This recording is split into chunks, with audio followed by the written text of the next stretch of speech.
Meanwhile, a number of names have been linked, haven't they, to the vacant England job, including Eddie Howe. First time we've heard from him since Gareth Southgate left. He said, I absolutely want to stay, but it has to be right for me and the club. There's absolutely no point in me saying I'm happy staying at Newcastle if the dynamic isn't right. I'm certainly not serving Newcastle well if I do that. As a new team coming together off the pitch, we have to set boundaries. We have to see if we can work together in a really fluid, dynamic way to the benefit of Newcastle. There's been a lot of change at the club this summer. It's been a very difficult summer for everyone connected with the club. With change always comes a new feeling. This is, of course, change within the hierarchy, behind the scenes at Newcastle. Shane, what do you make of that?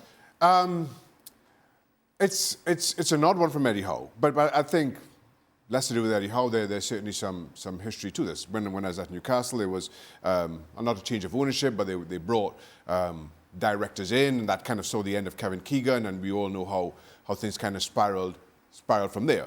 Now, some 30 years on, Eddie Howe and the change of, again, management at the very top of the club, you're not quite sure how it impacts what's happening on the field. Again, experience has taught me that what's happening at boardroom level can have a direct impact in that relationship between boardroom and manager. If you're offered the job, do you take it if you're Eddie Howe? Yeah, which the England job. Yes. Yeah. And again, it kind of goes back to the conversation we were just having earlier. Yeah.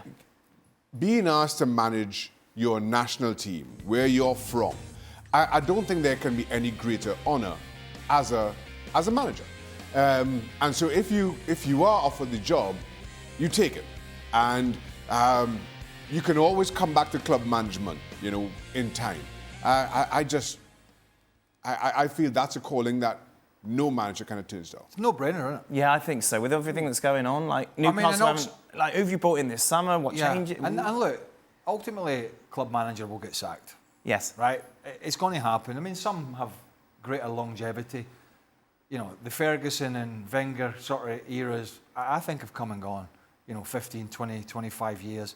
You're lucky if you get 3 years. You're very lucky if you get 5. Most of it's 1 or 2. And the chances of an England job coming along again are slim to none. Slim to none. And, he's not the big, high-profile foreign coach, 20 million a year. The FA don't want to do that. They don't want to do it. They don't want to pay it. They want somebody squeaky clean, which I think Eddie Howe is, although the tabloids will surely have a go, as usual, at trying to find something.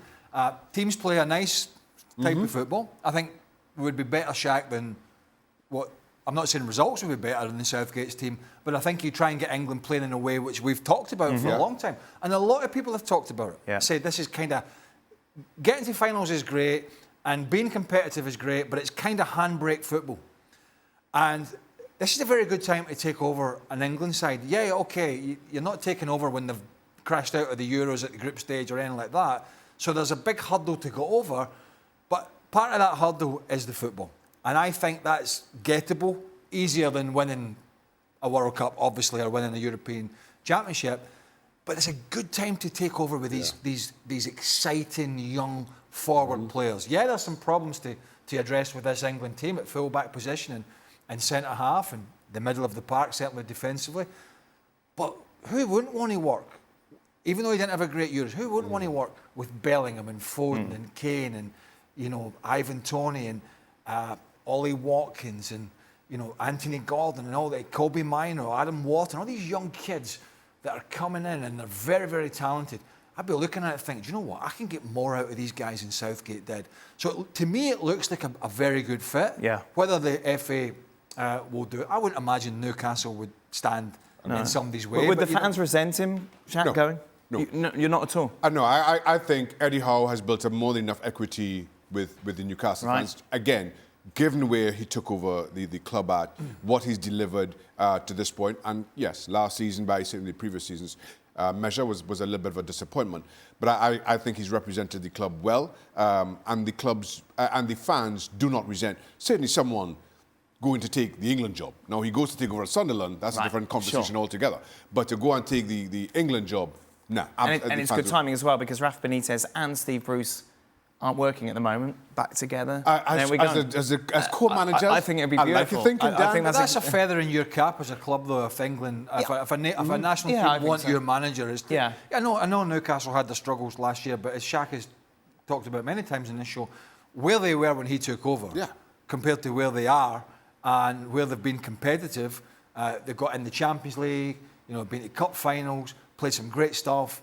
I think that's a feather in his cap. Don't get me wrong.